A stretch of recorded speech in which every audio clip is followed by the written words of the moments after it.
Lost to you के चौथे episode की शुरुआत में हम देखते हैं कि झांग वांग का बड़ा भाई और सू का दोस्त इस बार अंधेरे कमरे में खड़े थे और झांग वांग का भाई बोल रहा था कि हम पूरा वक्त लाइट की तरफ ही भागते रहते हैं, लेकिन हमारे पीछे जो परछाई पड़ती है वो बड़ी होती रहती है।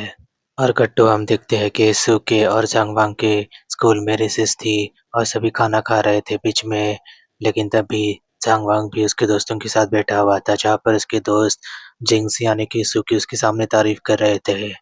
और आगे वो सू की और भी ज़्यादा तारीफ करते हुए झांग वांग से कहने लगते हैं कि वो लड़का हर बार पहले नंबर निकालता है हमारे स्कूल में और वो इतना अच्छा है, किसी से झगड़ा भी नहीं करता। लेकिन तब भी उसके दोस्तों से बताने लगते हैं कि वैसे हम पूरा दिन अपने फ़ोन पर ही बिजी रहते हैं, लेकिन उस जिंक्स के पास यानी कि सू के पास तो फ़ोन भी नहीं है। और ये बात जानने के बाद सांग वांग भी चौंक जाता है और वो उनसे कहने लगता है कि क्या बोल रहे हो तुम लोग, उसके पास एक फ़ोन भी नहीं है क्या? और उसका दोस्त भी उसे कहने लगता है कि हाँ, हमें भी ये वियर्ड बात लगती है।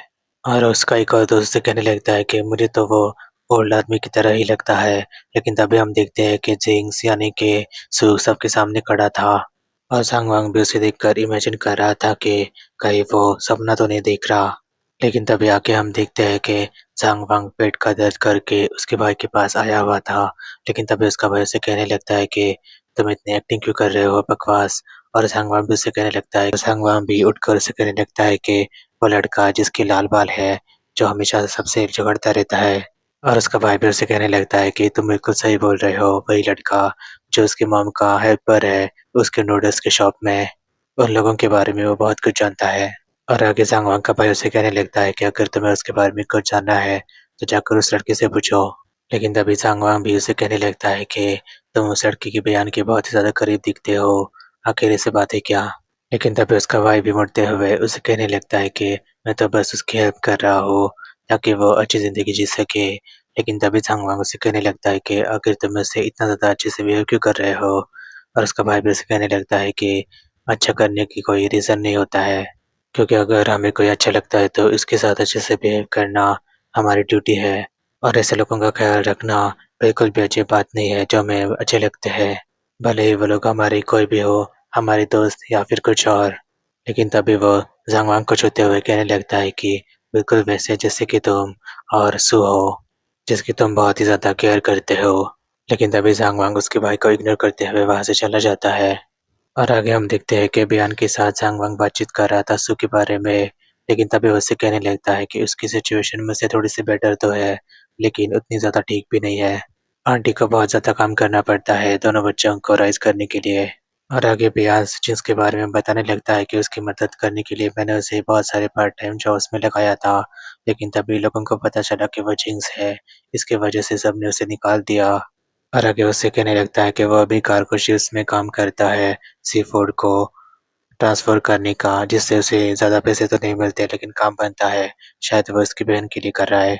और आगे हम देखते हैं कि शाम को झांग वांग जिन्स के यहाँ पर आया हुआ था, यानी कि सू जहाँ पर काम करता है वहीं पर, और उसे दूर खड़े रहकर वो देख रहा था जहाँ पर वो मालिक उसे कह रहा था कि कल भी तुम्हें आना पड़ेगा काम करने के लिए यहाँ पर। और सू भी उसे कह रहा था कि हाँ, मैं ज़रूर आऊँगा।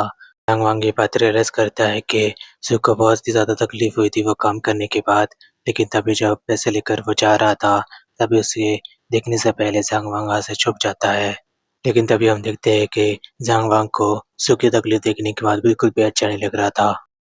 और आगे हम देखते हैं कि झांग वांग के बारे में ही सारी लड़कियां बातचीत कर रही थी स्कूल में। लेकिन तभी वहाँ पर सू की बहन भी मौजूद थी, जो कि उनसे कह रही थी कि वो मेरा भाई का दोस्त है, वो यहाँ पर मुझसे मिलने के लिए आया हुआ है। और वो उसकी तरफ इशारा करते हुए उसे अपनी तरफ बुलाने लगती है। और आगे हम देखते हैं कि झांग वांग उसके लिए कॉफ़ी लेकर आया था और सू की बहन भी उसे थैंक यू बोलती है कहते हुए कि ब्रदर झांग वांग तुम बेस्ट हो। लेकिन तभी वो उसे कहने लगती है कि आखिर तुम यहाँ पर कर क्या रहे हो वैसे? क्या तुम मेरे भाई के बारे में मुझसे कुछ पूछने के लिए आए हो? और झांग वांग भी अपने सिर को हिलाते हुए उसे कहने लगता है कि हाँ, बस कुछ सवाल है मुझे तुम्हारे भाई के बारे में तुमसे पूछने हैं। लेकिन तभी वो उसकी बहन को कहने लगता है कि तुम्हारा भाई तो बहुत ही ज़्यादा बूढ़ा है, आखिर उसके पास फ़ोन क्यों नहीं है? लेकिन तभी उसकी बहन उसे कहने लगती है कि वैसे मेरा भाई ज़्यादा बड़बड़ाला नहीं है और मैं ही उसके साथ बहुत ही ज़्यादा बातचीत करती रहती हूँ। और हम दोनों जब घर में होते हैं तो हम बातचीत नहीं करते बल्कि नोट से ही एक-दूसरे को अपनी बात बताया करते हैं। लेकिन तभी आके सू की बहन उसे बताने लगती है कि उसके पास इतने ज़्यादा पैसे भी नहीं है कि वो फ़ोन अफ़ोर्ड कर सके। लेकिन तभी आके वो उसे ये भी कहने लगती है कि वो बस इसलिए कहता है क्योंकि उसे फ़ोन नहीं चाहिए। लेकिन मुझे पता है कि असली रीज़न क्या है, बल्कि वो पैसे बचा रहा है मेरे लिए। और झांगवांग भी उसकी बहन को कहने लगता है कि तुम्हारे लिए पैसे क्यों बचा रहा है, और उसकी बहन झांगवांग को बताने लगती है कि उसे एक्टिंग क्लासेस जॉइन करने हैं, उसकी वजह से वो इतने सारे पैसे बचाने के लिए पार्ट टाइम जॉब्स भी कर रहा है। लेकिन तभी झांगवांग उसकी बहन को कहने लगता है कि तुम चिंता मत करो, मैं तुम्हारी एक्टिंग क्लास की पूरी इंतज़ामात कर दूँगा। और उसकी बहन को भी खुशी होती है उसकी बात सुनने की, वो उसकी मदद करने वाला है। लेकिन तभी हम देखते हैं कि झांगवांग अपने बैग से बहुत सारी बेल्स, नॉवेल्स निकाल देता है, और वो देखने के बाद सू की बहन को भी बहुत ही अच्छा लगता है और वो उसे थैंक यू बोलती है। लेकिन तभी झांगवांग उससे कहने लगता है कि लेकिन इनकी कीमत तुम्हें मुझे देनी पड़ेगी, यानी कि जब भी तुम्हारे भाई के साथ कुछ होगा तुम्हें मुझे बताना पड़ेगा। और उन बुक्स को लेते हुए उसकी बहन भी कहने लगती है कि हाँ, मुझे डील मंज़ूर है। और ज़ांग वांग भी उससे कहने लगता है कि ये किताबें बहुत ही लेटेस्ट रिलीज़ हो रही है, इसलिए मैं तुम्हारे लिए लेकर आया हूँ इसे, तुम्हें अच्छी लगेंगी। और ये बुक्स लेते हुए सू की बहन भी उसे कहने लगती है कि तुम्हारा बहुत-बहुत धन्यवाद ज़ांग वांग, तुम चिंता मत करो, मैं तुम्हें सब कुछ बताऊँगी। लेकिन तभी आगे वो उससे कहने लगती है कि वैसे मेरा भाई कल रात को बहुत देर तक मेरे साथ काम कर रहा था, यानी कि मेरे मॉम के साथ, और उसके शूज़ भी फटे हुए थे, उसे न्यू शूज़ की ज़रूरत है। और झांगवांग भी उसकी बहन को कहने लगता है कि हाँ, मैं समझ गया, और वो वहाँ से जाने लगता है। और उसकी बहन भी उसे बाय कह के कहने लगती है कि हमारा बहुत-बहुत शुक्रिया झांगवांग। और आगे हम देखते हैं कि सू घर जा रहा था स्कूल छोड़ने के बाद, लेकिन तभी वहाँ पर बाइक के ऊपर झांगवांग आ जाता है, जो उसे कह रहा था कि हे सू, ये बाइक मैंने तुम्हारे लिए खरीदी है, तुम्हें डिलीवरीज़ का काम करना पड़ता है तुम्हारी मॉम के लिए, तुम इसमें जा सकते हो। लेकिन तभी सू उसे कहने लगता है कि मुझे इसकी ज़रूरत नहीं है वैसे, और वो आगे बढ़ने लगता है। लेकिन तभी उसे रोकते हुए झांगवांग कहने लगता है कि वैसे ये बैग मैं तुम्हें फ्री में नहीं दे रहा हूँ, इसकी कीमत तुम्हें मुझे चुकानी पड़ेगी। दरअसल तुम्हें रोज़ इसी बाइक के ऊपर मुझे छोड़ना पड़ेगा स्कूल में, और वापस लेकर भी जाना पड़ेगा, क्योंकि मैं रोज़ चल के स्कूल पर नहीं आ जा सकता हूँ। लेकिन तभी सर उसे कहने लगता है कि नहीं, मैं ये सब नहीं करने वाला, क्योंकि बाइक को राइड करना मेरे लिए डेंजरस हो सकता है। लेकिन तभी ज़ांग वांग उसे फिर से रोकते हुए कहने लगता है कि वैसे मुझे बिल्कुल भी डर नहीं लगता तुम्हारे जिंक्स नेचर की वजह से, तुम ट्राई करके तो देखो। और सो भी उसकी बात मान जाता है, और आगे हम देखते हैं कि वो दोनों ही बाइक में चलकर वहाँ से निकल जाते हैं। और आगे हम देखते हैं कि ज़ांग वांग का भाई बयान के बारे में नोट्स बना रहा था, लेकिन तब वहाँ पर बयान बहुत ही ज़्यादा गुस्से में आ जाता है और उसे कहने लगता है कि आज का सेशन खत्म होने के बाद मैं तुम्हारे सारे टैबलेट्स क्लियर कर रहा हूँ। लेकिन तभी आगे झांग वांग का भाई उसके बारे में उसे इन्फॉर्मेशन बताने लगता है कि वो कैसे-कैसे काम करता है, जिसके बाद वियान को भी उसके ऊपर गुस्सा आ गया था, और वो उसे कहने लगता है कि क्या तुम मेरी केस को इन्वेस्टिगेट कर रहे हो? लेकिन तभी झांग वांग का भाई उठते हुए उसे कहने लगता है कि मेरे पीछे आओ, तुम्हारा डेबिट आज क्लियर हो जाएगा। और आगे हम देखते हैं कि वो दोनों ही उनके पूरे टाउन के ऊपर चल रहे थे, जहाँ पर झांग वांग का भाई सारे घर के प्रॉब्लम्स के बारे में उसे बता रहा था कि ये लोग इतने ज़्यादा परेशान हैं ज़िंदगी में, लेकिन अच्छा काम करके भी पैसा कमाते हैं। लेकिन तभी ज़ांग के भाई के ऊपर बयान को और भी ज़्यादा गुस्सा आ जाता है, और वो उसका कॉलर पकड़कर उससे कहने लगता है कि आखिर तुम मुझे सब दुखा क्यों रहे हो? क्या तुम मुझे लूज़र समझते हो? लेकिन तभी ज़ांग का भाई उसे कहने लगता है कि तुम इन लोगों से अलग नहीं हो वैसे, वैसे तुम तुम्हारे डैड की वजह से ऐसे हो क्या? लेकिन तभी बयान नीचे बैठकर रोने लगता है। लेकिन तभी आगे ज़ांग वांग का भाई उसे कहने लगता है कि अगर तुम ऐसी चीज़ें कंटिन्यू करोगे, तो जल्द ही जेल में चले जाओगे, फिर तुम्हारी मॉम का क्या होगा? लेकिन तभी आगे बयान उसे कहने लगता है कि तुम क्या कहना चाहते हो कि मैं फिर पैसे कैसे कमाऊँ?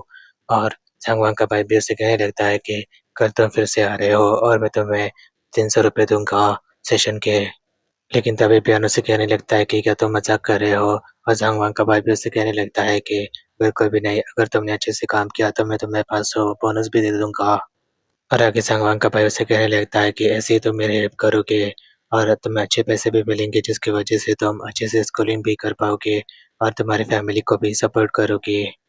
लेकिन तभी हम देखते हैं कि वो सारे गुंडे फिर से बयान को ढूँढते हुए वहाँ पर आ जाते हैं, और ज़ांग का भाई भी उसे कहने लगता है कि अभी डिसाइड करना पड़ेगा तुम्हें कि तुम्हें क्या करना है।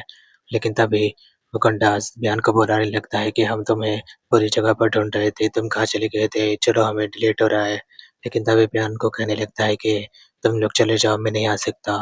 और आगे बयान उन दोनों के जाने के बाद फिर से उसे पैसों के बारे में जानने लगता है, जिसके बाद ज़ांग का भाई भी उसे कह रहा था कि तुम महीने में इतने सारे पैसे कमा सकते हो और बियान भी उसे कहने लगता है कि ठीक है, कल मुझे कितने बजे आना पड़ेगा। और ज़ांग का भाई भी उसे कहने लगता है कि स्कूल छूटने के बाद मेरी क्लिनिक में मिलना तुम। और बियान वहाँ से जाने लगता है और ज़ांग का भाई भी उसे देखे जा रहा था। और अगली सुबह हम देखते हैं कि जिंग्स यानी कि सू और उसकी बहन स्कूल जाने के लिए बाहर निकलते हैं, लेकिन तभी वो देखकर चौंक जाते हैं कि उनका घर बाहर उनका घर का दरवाज़ा ठीक हो चुका था और उनके गार्डन में टाइल्स भी लग गए थे और उनके गार्डन के बगीचे में एक झूला भी लगाया हुआ था। लेकिन तभी से उसकी बहन को रोकने लगता है और उसकी बहन भी उसे कहने लगती है कि भाई ये तो कमाल हो गया, हम दोनों के पास तो अभी सीक्रेट हेल्पर आ गया है हमारी हेल्प करने के लिए। लेकिन तभी सो अपनी मन ही मन में हँस रहा था क्योंकि उसे पता था कि ये सब किसने किया था, यानी कि झांग वांग ने। लेकिन तभी उसकी नज़र सामने पड़ती है जहाँ पर 2 शूज़ के पैर रखे हुए थे उसके और उसकी बहन के लिए। लेकिन तभी उसकी बहन उसे कहने लगती है कि ये बात तो मैंने झांग वांग को कल ही बताई थी और उसने आज सुबह हम दोनों के लिए शूज़ निकाल दिए। और आगे हम देखते हैं कि सांगवांग के दिए हुए नए शूज़ पहनकर जिंक्स यानी कि उसको अंदर एंटर करता है और उसके नए शूज़ देखने के बाद सभी चौंक जाते हैं क्योंकि उसने सबसे लेटेस्ट इंटरनेशनल मॉडल के शूज़ पहने हुए थे। लेकिन तभी सभी लोग बात नोटिस करते हैं कि ज़ांग वांग ने बिल्कुल ही वैसे पेयर के शूज़ पहने हुए थे। लेकिन तभी सो बैठने के बाद उसके शूज़ दिखाते हुए ज़ांग वांग से कहने लगता है कि ये जो नए शूज़ है वो तुमने ही वहाँ पर रखे थे, है ना? मेरे घर के सामने। लेकिन तभी ज़ांग भी अनजान-मानी का नाटक करता है उसके सामने कहते हुए कि मुझे नहीं पता तुम किसके बारे में बात कर रहे हो। लेकिन तभी ज़ांग आगे सारी चीज़ों के बारे में उसे कहता है कि मुझे इसके बारे में कुछ भी नहीं पता कि तुम किसके बारे में बातचीत कर रहे हो। लेकिन तभी उसको उसे कहने लगता है कि ठीक है, फिर हम ये शूज़ बाहर ही रख देते हैं ताकि उनका रियल ओनर इसे आकर लेकर जाए। लेकिन तभी ज़ांग उसे रोकते हुए कहने लगता है कि अच्छा ठीक है। और आगे ज़ांग उसे बताने लगता है कि मुझे एक प्रोग्राम के बारे में पता है जो गरीब बच्चों की मदद करते हैं ऐसे सप्लीमेंट देने के लिए, यानी कि ऐसे शूज़ में। लेकिन तभी सुबीर से कहने लगता है कि अच्छा तो तुम्हारा प्रोग्राम और जो कम्युनिटी है वो इतना बढ़िया ब्रांड देता है स्टूडेंट्स को शूज़ खरीदने के लिए जिनके पास पैसे नहीं होते हैं ना। लेकिन तभी सुबीर से कहने लगता है कि तुम झूठ बोलना बंद कर दो, आखिर तुम्हारे उन सप्लायर्स को मेरा साइज़ कैसे पता। लेकिन तभी सो अपने मन में हँसते हुए ज़ांग को कहने लगता है कि ठीक है, वैसे ये शूज़ बहुत ही ज़्यादा कंफर्टेबल है, तो मैं इन्हें यूज़ करने की कोशिश करता हूँ। और ये सुनने के बाद ज़ांग को भी अच्छा लगता है और ज़ांग भी उसे देखकर कह रहा था कि तुम्हारी टेस्ट अच्छी है वैसे इसको, और सो भी उसे देखकर हँसे जा रहा था। लेकिन तभी आके ज़ांग उसकी तरफ मुड़कर सो जाता है उसके बेंच के ऊपर। लेकिन तभी से ये बात रियलाइज़ करता है कि उन दोनों के पैर, यानी कि नए शूज़ पहने हुए, एक दूसरे के बहुत ही करीब थे।